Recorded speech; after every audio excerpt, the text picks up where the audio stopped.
the classroom. And we are calling on that government to do what is needful immediately.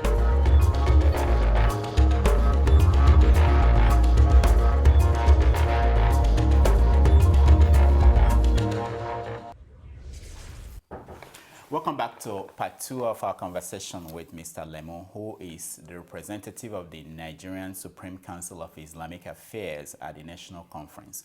When we left off, he was describing what led to the kind of disagreement between members and the committees that they were put into at the National Conference.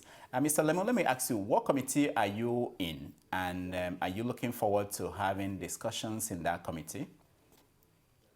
Oh yes, I was lucky to be put into the committee dealing with religious affairs, so it's Muslims and Christians, to discuss a number of issues related to the role of religion and other related issues in the conference. So that's the committee I'm with. Okay. Now let me ask you some questions about Boko Haram. What is your understanding in terms of what is fueling this rage to the point that innocent children, women in villages are now victims of their anger and not the state, which was the initial focus? What is responsible for that? I think it's very difficult to say. So one thing is to look at other parts of the world where people would target citizens, whether it was the Tamil Tigers in Sri Lanka, whether it was all sorts of innocent people during the UK and the Irish Republic, other places where terrorist activities take place. Of course, this is new to Nigeria, so it's difficult to say what's exactly behind this, and we don't want to just assume that what happened elsewhere is what is happening here. However, from what we can say, if we look at how Boko Haram started, 2005 moving to when there was a lot of killing of some of their members in 2009, the group has evolved, and we're not sure we're actually dealing with one group that has one ideology. What we have seen is a lot of activities, people who would bomb churches, they would also bomb mosques, who would kill Christians, who would kill Muslims. And actually more Muslims have been killed by this group since the whole thing started. And when we look at the kind of killing children, kidnapping girls, you start wondering, even within religious extremists of nearly any religion, it's difficult to come across that type of behavior. And so it's become very puzzling, very confusing when it comes to what's going on. And what's even more frustrating is those who get to arrest some of these people seem not to be able to give us more information. And so it's left to various conspiracy theories of who's really behind it. Is it foreigners? Is it people financing it? Is it religious? Is it political? Is it various people just trying to destabilize the government? So there's a lot of confusion because we really have very poor diagnosis of what's going on and why. Now, in an ongoing discussion, kind of war of words between the President Goodluck Jonathan, and some northern governors, the President has been making a case that it's the inability of some of these governors to train, educate their citizens that is at the heart of this Boko Haram insurgents. Is that a fair assessment? I think it's not a complete picture, but it is definitely true. Not the full truth, but the truth. When we look at the challenges in any country, let's talk of Nigeria in particular, when it comes to issues that affect the masses of people, whether it's education, whether it is employment, whether it's healthcare, the quality of water, the basic needs of life are handled by local and state governments. So when you see how in spite of all the problems on the side of the presidency, whether it's the corruption on the federal level, what we find is in some states they have been able, with some governors, to do significantly good developmental work on the ground for a lot of their poor people.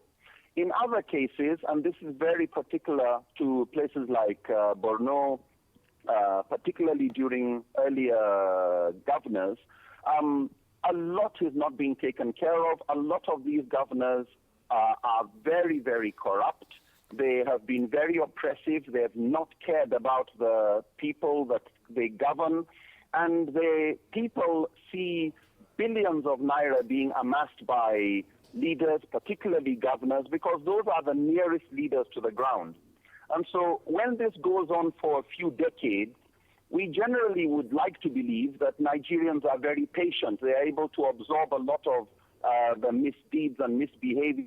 They're ready to be victims in many circumstances. But it seems that people do have a breaking point. They do have an elastic limit. They do have an extent beyond which they will react. And if there's no channel through which they could bring about the change they desire, it becomes easy for very radical ideologies to start to grow. You create a fertile ground for young people who want hope, who would like to have a better future, to get very frustrated with the status quo. And because you would have said, okay, but why not wait for the next election? But there's so much corruption in the areas of election and rigging that some people have just gone very hopeless about the whole matter. So while, of course, you would say on one side, if governors are not performing well, who should supervise governors? Who should be the whistleblowers?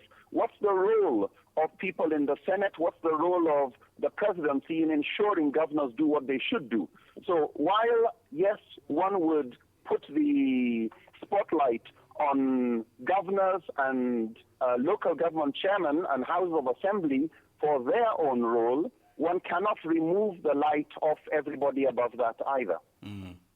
Now you went to some of the best schools in the world, and that is also true for children of northern elite. And I noticed that your dad was the Sheikh, the Grand Qadi of Niger State, and also former Chief Judge of the Supreme Sharia Court of Appeal. Now, why? I wanted to know, I know it may not be a fair question, does the generation of your father, do they feel that they disappointed the northern youths in general, those that became leaders in whatever role? Do they have that kind of feeling that they disappointed the northern youths? I think a lot of that older generation do feel a lot of remorse. They're very disappointed by some of their colleagues. My dad is now nearly about 84 years old. And the thing is, fortunately or unfortunately, it's difficult to describe one generation as good or bad or as a failure. Why? Because they had their own good, bad, and the ugly. So they had among them those who really tried their best and have continued. There are those who messed things up a lot, and there are those who just stood on the fence. So I think every generation has that. But the fact that some things in Nigeria have not gotten better, I think the older generation do have a lot of frustration with what some of their own colleagues did in bringing Nigeria where it is now. Mm. Now let's look at your speech, the celebrated speech on the floor of the National Assembly. You said so many things, and we'll just get to some of them. I'll try to quote some of them. You said that God is not a religious bigot, that he's not a male chauvinist, that he has no ethnic or eccentric tribalist, that he's not an ethnocentric tribalist, that God is not the oppressor of anyone. God is with those who care, those who want for others, those things they want for themselves. Now, which God are you referring to here? Is it a God in the holy books or a different God? I think it's the one God of Judaism, Christianity, of Islam. It's the God Muslims call or Arabs call Allah. It's the God of creation. The God Christians will say, Our Father who art in heaven. When we say the first commandment is, Hear, O Israel, the Lord our God, the Lord is one. We're talking of the one God, creator of the universe. So why is it that the same God issued different holy books, and the holy books are in conflict, and is at the center of this conflict that humans are now confronting on earth? Why is it from the same God, and how do you rationalize that in terms of telling people that the same God gave these different books, and in these books there are reasons for each group to be in conflict with each other? Or is it that they are not in the holy books? Firstly, for your first question, from the Islamic point of view, God's guidance to mankind has come through prophets over ages. And this guidance was meant for various people for their time and place. And one message superseded another message. However, one thing that is found, you can find in all messages is the message of compassion to others. The message of love for others as you would love for yourself. Do not do unto others what you wouldn't want done to you. That's a central theme throughout all the major religions. And here I would add, including Buddhism, including Confucianism, including Hinduism, as also with Judaism, Christianity, and Islam.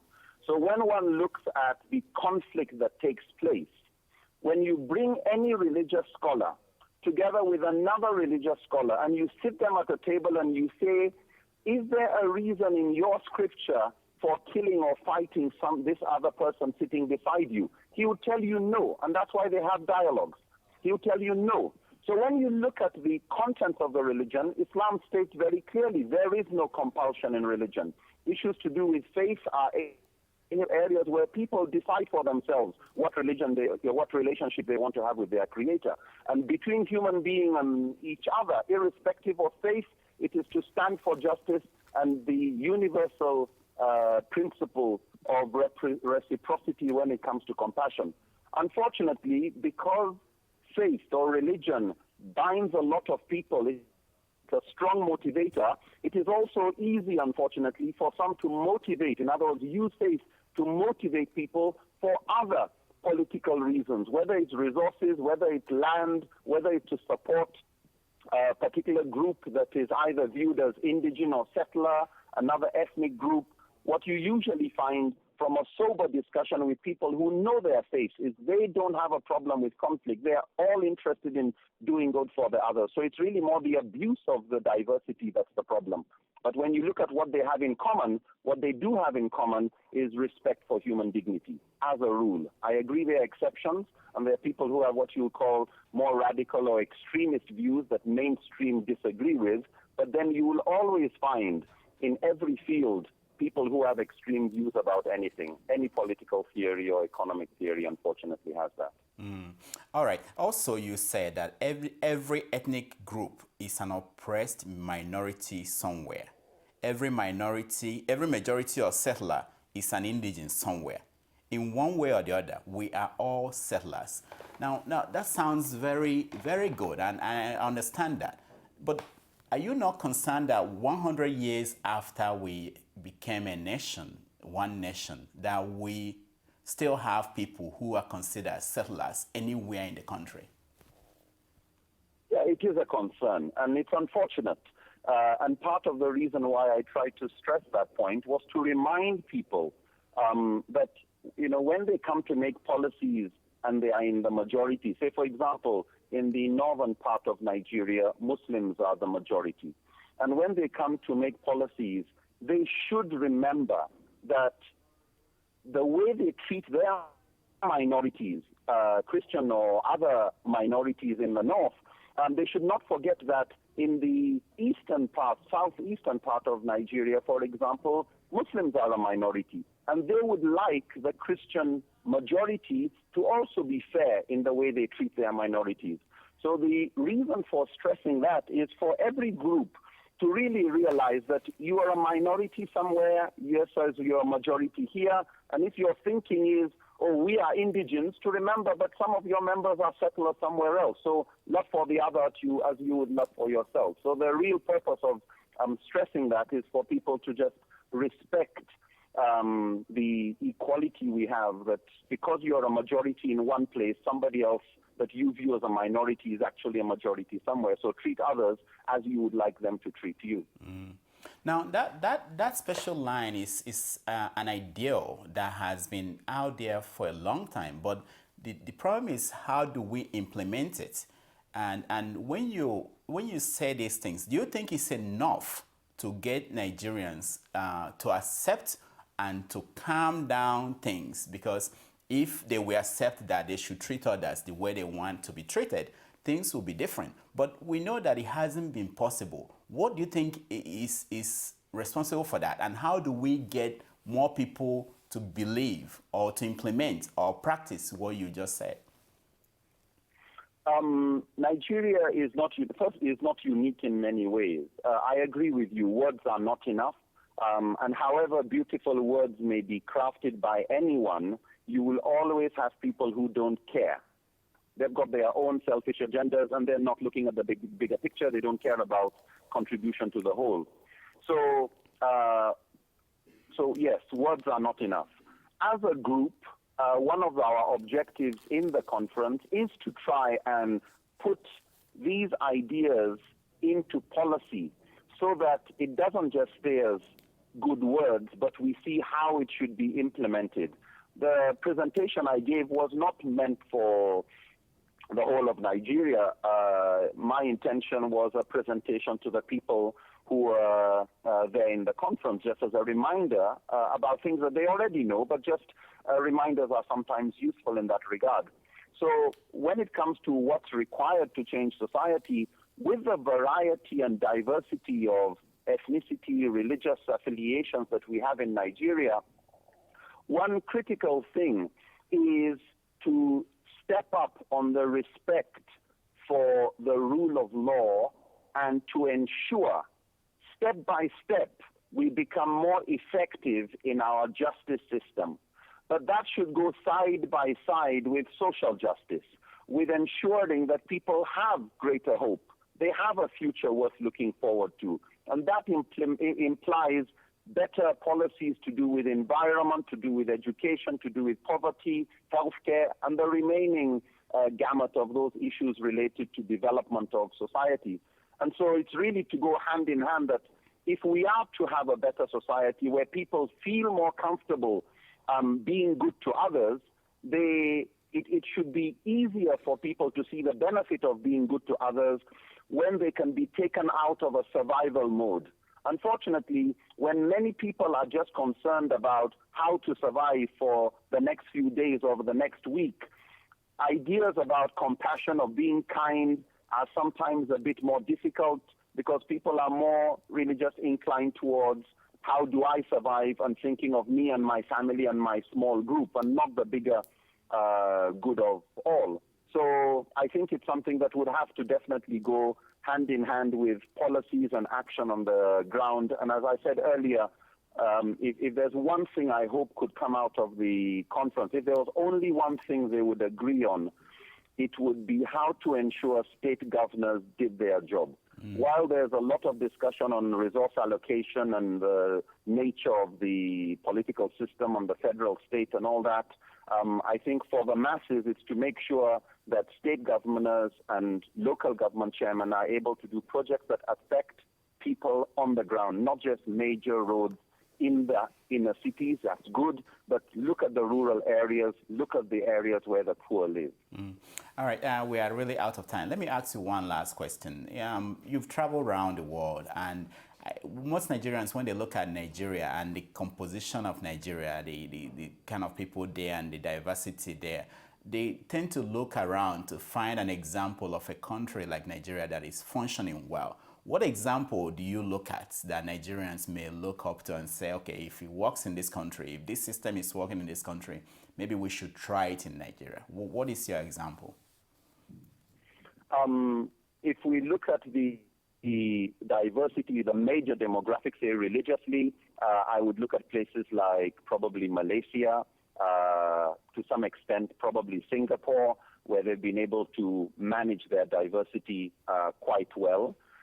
If we look at the level of economic development and look at policies, we may have things to borrow in economic policies from places like Brazil, the welfare system they have. I think it's really difficult to put a finger on one place. I think what we can say is countries like the United States, like India, a number of other countries that have greater ethnic diversity than Nigeria has, so long as they have had good rule of law, you can't become an ethnocentric, racist or nepotic person in the States, because the rule of law will catch up with you. If it is the economic diversity, again, you can look at other places. If the religious diversity, we've got countries that have that. And in Malaysia, for example, where they've got Christian minority, Muslim majority. But if you look at it as Muslim, non-Muslim, if you add the Christians and the Buddhists and the Hindus of Malaysia, it's nearly, not up to, but nearly 50-50. So I think there you've got something a little closer to Nigeria, and they have made sure that the diversity in religion has not created the kind of problems we have here in Nigeria. Now, Mr. Lemu, thank you so much for joining us. You're most welcome, Mr. Okonkwo. Yeah. That has been a delegate representing the Nigerian Supreme Council of Islamic Affairs at the National Conference, discussing the activities there this week. When we come back, we are going to continue our programming, so I hope you stay tuned and continue to watch.